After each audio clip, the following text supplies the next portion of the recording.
जयतारा मेरा YouTube channel में आपका हार्दिक स्वागत। आज अपन इंग्लिश ग्रामर का एक महत्वपूर्ण टॉपिक पार्ट्स ऑफ स्पीच के बारे में अध्ययन करेंगे। पार्ट्स ऑफ स्पीच का हिंदी अर्थ है शब्द भेद या भाषा के अंग, यानी अंग्रेजी सेंटेंस के एक वाक्य में अलग अलग प्रकार के शब्द होते हैं और उन शब्दों को उनके कार्यों के आधार पर विभिन्न भागों में बांटा गया है और कार्यों के आधार पर शब्दों के जितने भी भेद है उन सभी भेदों को पार्ट्स ऑफ स्पीच कहते हैं। और पार्ट्स ऑफ स्पीच मुख्य रूप से कितने प्रकार के होते हैं? 8 प्रकार के होते हैं। पहला है नाउन, नाउन का अर्थ होता है संज्ञा। दूसरा है प्रोनाउन, प्रोनाउन में सर्वनाम। तीसरा है एडजेक्टिव, एडजेक्टिव का अर्थ होता है विशेषण। चौथा है वर्ब, वर्ब का अर्थ होता है क्रिया। पांचवा है एडवर्ब, एडवर्ब का अर्थ होता है क्रिया विशेषण। छठा है प्रीपोजिशन, प्रीपोजिशन का अर्थ होता है संबंध सूचक अवयव। सातवां है कंजक्शन, समुच्चय बोधक अवयव। और आठवां है इंटरजेक्शन, विस्मय बोधक अवयव। लेकिन मॉडर्न इंग्लिश ग्रामर के अंतर्गत 2 और पार्ट्स ऑफ स्पीच जोड़े गए हैं, जिनमें एक है डिटरमिनर्स। डिटरमिनर्स में एक तो होता है आर्टिकल, आर्टिकल में ए, एन और दी होता है। और दूसरा होता है आर्टिकल के अलावा दिस, दैट, दिस, दोज,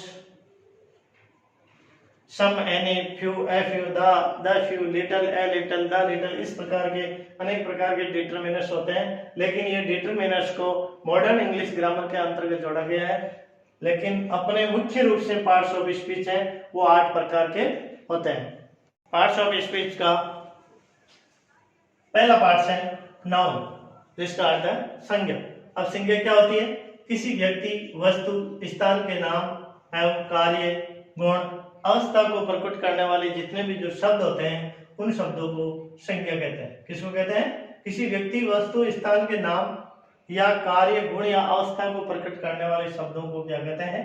संज्ञा कहते हैं। यानी noun is a word, noun is a word which is used as a name of person, name of place, name of thing, condition, action and quality. quality का अर्थ होता है गुण, action का अर्थ होता है कार्य, condition का अर्थ होता है स्थिति, thing का अर्थ होता है वस्तु, place स्थान, person यानी व्यक्ति। तो noun is a word which is used as a name of a person, place, thing, condition, action और quality।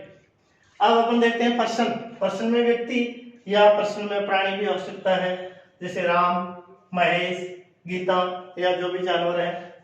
प्लेस स्थान, स्थान में कोटा है, दिल्ली है, जयपुर है, जोधपुर है, स्कूल है, टेम्पल है, शॉप है। थिंग वस्तु, वस्तु में है लैपटॉप है, टेबल है, बैग है, बॉल है, पेन है, पेंसिल है, ये सब वस्तुएं हैं। अब क्वालिटी, क्वालिटी में होता है गुण, गुणों में जैसे ऑनेस्टी, ईमानदारी, ब्रेवरी, बहादुरी, ब्यूटी, सुंदरता। एक्शन, एक्शन में होते हैं कार्य, जैसे मर्डर, मोमेंट।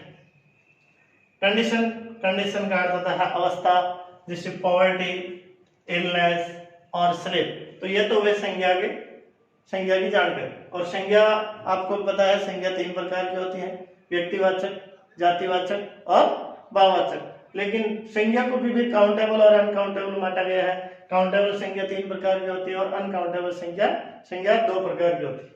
दूसरा भाग है प्रोनाउन।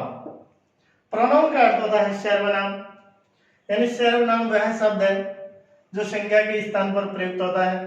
किनके स्थान पर प्रयुक्त होता है? संज्ञा के स्थान पर। यानी pronoun is a word which is used in place of a noun. Pronoun क्या होता है? Pronoun is a word, pronoun एक ऐसा शब्द है that is used in place of a noun. किसके स्थान पर प्रयुक्त होता है? नाउन के स्थान पर। अब प्रोनाउन भी 3 प्रकार के होते हैं, first person pronoun, second person pronoun और third person pronoun. First person pronoun है आई और वी, सेकंड पर्सन प्रोनाउन है यू और थर्ड पर्सन प्रोनाउन है ही, शी, इट और दे।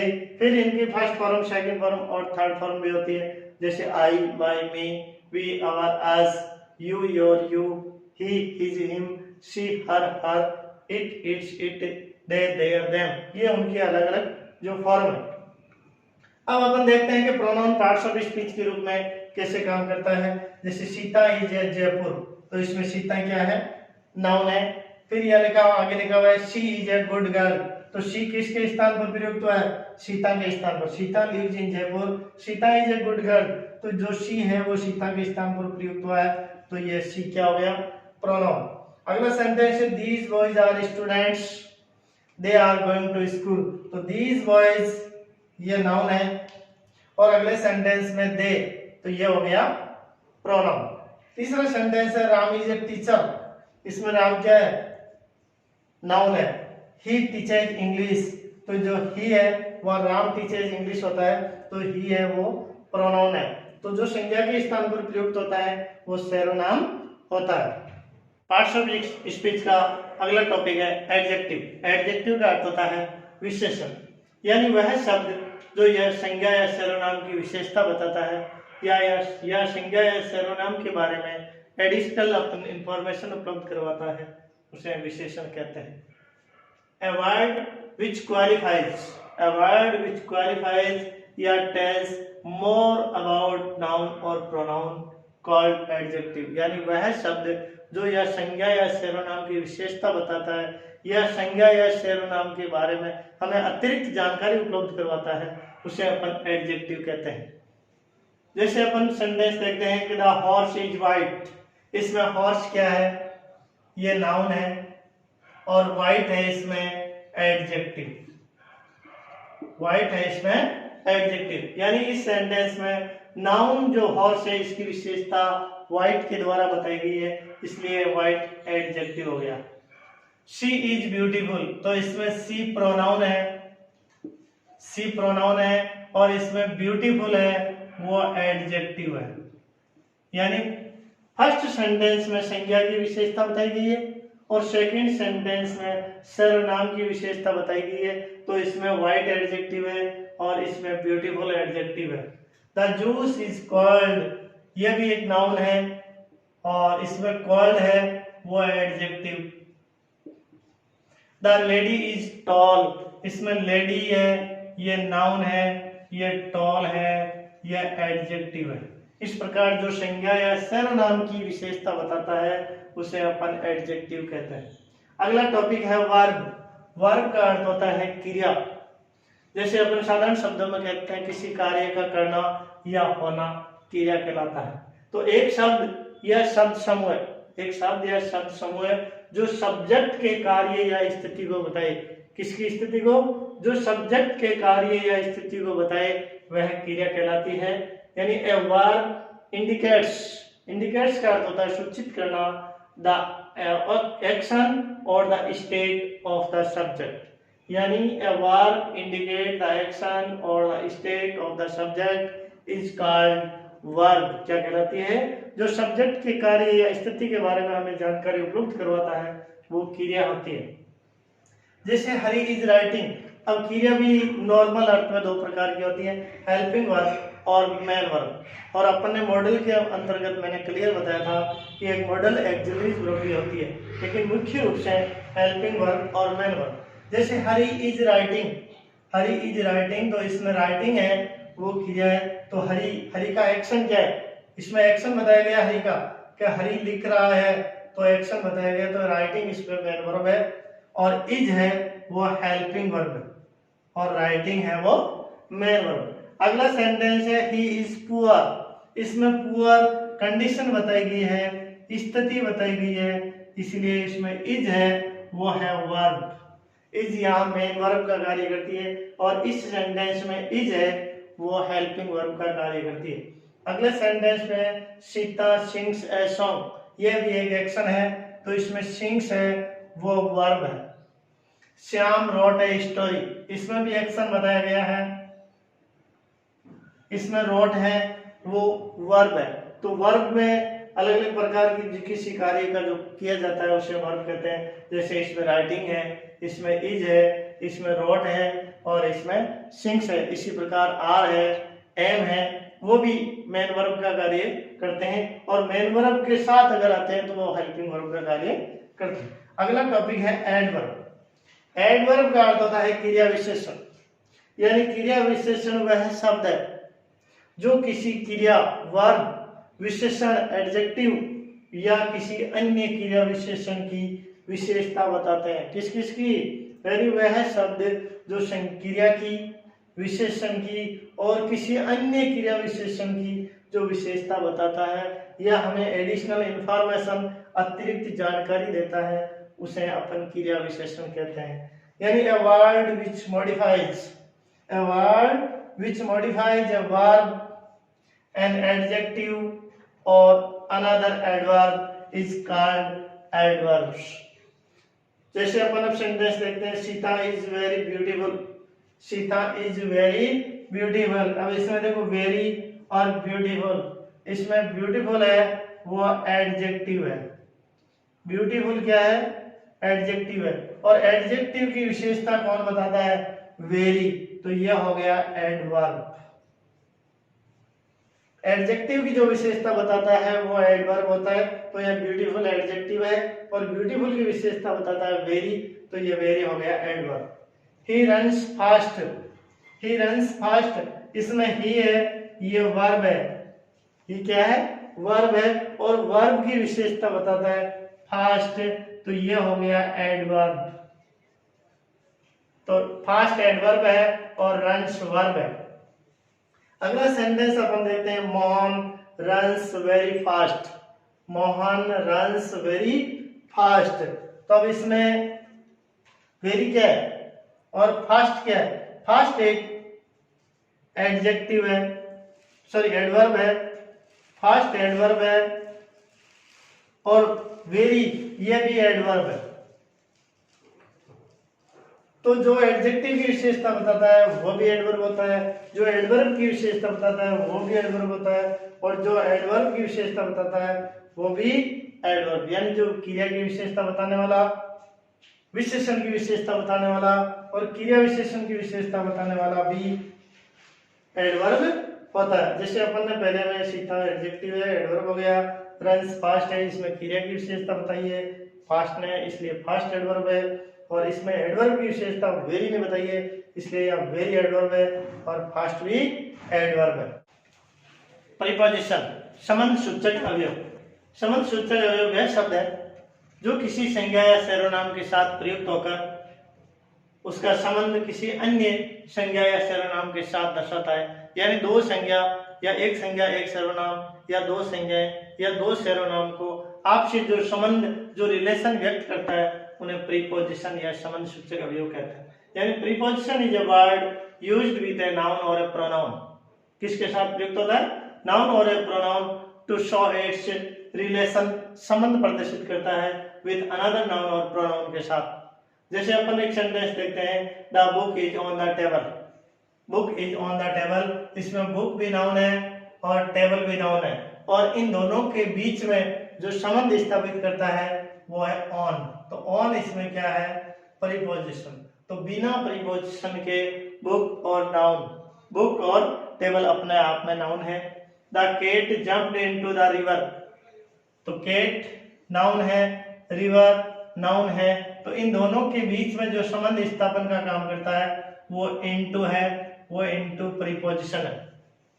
अगला सेंटेंस है, she is in the room. She ये प्रोनाउन है और रूम ये नाउन है, तो नाउन और प्रोनाउन के बीच में जो संबंध स्थापित करता है इन, वो है preposition. The table is made of would, table ये नाउन है, वुड ये नाउन है, तो टेबल किसके द्वारा बनी गई है? लकड़ी के द्वारा बनी हुई है, तो इसमें जो ऑफ है वो प्रीपोजिशन का काम करता है। इस प्रकार दो नाउन या दो प्रोनाउन के बीच में जो संबंध स्थापन का काम करता है वो प्रीपोजिशन का अर्थ होता है, प्रीपोजिशन होता है। और इनके अलावा अपन अदर प्रीपोजिशन भी, जैसे above, upon, under, below, on, among, between, from, at, by, अलग अलग प्रकार के कई प्रीपोजिशन है जो दो संज्ञा, दो सर्वनाम के बीच में संबंध स्थापित करता है। अगला टॉपिक है कंजक्शन। कंजक्शन का अर्थ होता है समुच्चय बोधक अवयव। यानी समुच्चय बोधक अवयव वह शब्द है या दो शब्दों, दो वाक्यांशों को जोड़ने वाला वह शब्द है जो दो शब्दों को, दो वाक्यों को, दो वाक्यांशों को या दो उपवाक्यों को आपस में जोड़ने का काम करता है, वो कंजक्शन कहलाता है। यानी a word that is used for joining, that is used for joining किसके लिए काम में लिया जाता है? ज्वाइनिंग के लिए अदर वर्ड्स, फ्रेज और सेंटेंसेस। यानी दो शब्दों को, दो वाक्यों को या दो वाक्यों को आपस में जोड़ने का जो वर्ड काम करता है वो कंजक्शन कहलाता है। जैसे Sita, Sita is A player और गीता इज ए प्लेयर, दो सेपरेट सेंटेंस है, उन दो सेपरेट सेंटेंसों को कंबाइन करके अपन एक सेंटेंस बनाते हैं, तो Sita and Gita are players. Sita is a player, Gita is a player अपने आप में वाक्य है, और सीता इज अ प्लेयर और गीता इज अ प्लेयर को दोनों को ऊपर जोड़कर अगर एक वाक्य बनाते हैं तो Sita and Gita are players. तो इनमें जोड़ने का काम कौन करता है? एंड। तो ये इसमें एंड है कंजक्शन। एंड किसका काम करता है? कंजक्शन का। तो he is both poor and honest, he is poor, he is honest, ये दो वाक्य हैं और इन दोनों वाक्यों को जोड़कर अपन एक बनाते हैं तो he is both poor and honest. तो बोथ एंड है वो कंजक्शन का काम करता है। और इसी प्रकार अदर कंजक्शन भी है, जैसे यट है, बट है, वेरेज है, और है, आइदर और है, नाइदर नॉर है, नॉट ओनली बट आल्सो है, टिल है, डव है, वेन है। इस प्रकार के कई प्रकार के कंजक्शन है जो दो या दो से अधिक वाक्यों, वाक्यांशों, उपवाक्यों को जोड़ने का काम करते हैं। अगला टॉपिक है इंटरजेक्शन। इंटरजेक्शन का अर्थ होता है विस्मयादि बोधक वाक्य, यानी जो आश्चर्य का बोधक करता है उसे विस्मयादि बोधक अवयव कहते हैं। यानी वह शब्द या ध्वनि, वह शब्द या ध्वनि जो हमारे हृदय से अचानक निकलकर जो भावनाओं को अभिव्यक्त करता है, यानी हृदय या अपने मन में से अचानक निकलकर जो भावनाओं को अभिव्यक्त करती है या भावनाओं को प्रकट करने में जो शब्द काम आता है वो इंटरजेक्शन होता है। यानी an interjection is a word, an interjection is a word which expresses some sudden feelings. Sudden feelings का मतलब होता है अचानक जो भावनाएं और इमोशन जो हमारी अभिव्यक्ति को प्रकट करता है उन्हें अपन इंटरजेक्शन कहते हैं। और इंटरजेक्शन को एक विस्मयादि बोधक मार्ग के द्वारा अभिव्यक्त किया जाता है। ये इंटरजेक्शन एक्सक्लेमेशन मार्क होना जरूरी है। उस वर्ड, जिस वर्ड के तुरंत बाद एक्सक्लेमेशन वो मार्क होता है वो विस्मयादि बोधक अवयव। अब विस्मयादि बोधक अलग अलग भावनाओं के अनुसार कौन कौन से होते हैं वो मैं आपको बताता हूँ। जैसे जॉय को अभिव्यक्त करता है तो हुरा, वो, हा हा, ये वर्ड है जो खुशी को प्रकट करते हैं। और शोरो, शोरो में जैसे अलास, ओ, आ, ये है दुख को प्रकट करते हैं, तो ये इंटरजेक्शन है, वो शोरो को एक्सप्रेस करते हैं। और हुरा, वो, हा, ये जॉय को एक्सप्रेस करते हैं। और सरप्राइज को एक्सप्रेस करने वाले वर्ड है वो है व्हाट है, हाउ या हाउ ब्यूटीफुल, ये सरप्राइज यानी आश्चर्य को प्रकट करने वाले इंटरजेक्शन है। और ग्रीटिंग, बधाई को अभिव्यक्त करने वाले वर्ड है वो है ब्रो और वेल डन। तो इस प्रकार अपन अलग अलग वर्ड को देखकर उनके कार्य के आधार पर, उनको कार्य को देखकर इन पार्ट्स ऑफ स्पीच को अलग अलग कार्य के आधार पर अलग अलग पार्ट्स ऑफ स्पीच का नाम दिया गया है। और ये मुख्य रूप से 8 प्रकार के पार्ट्स ऑफ स्पीच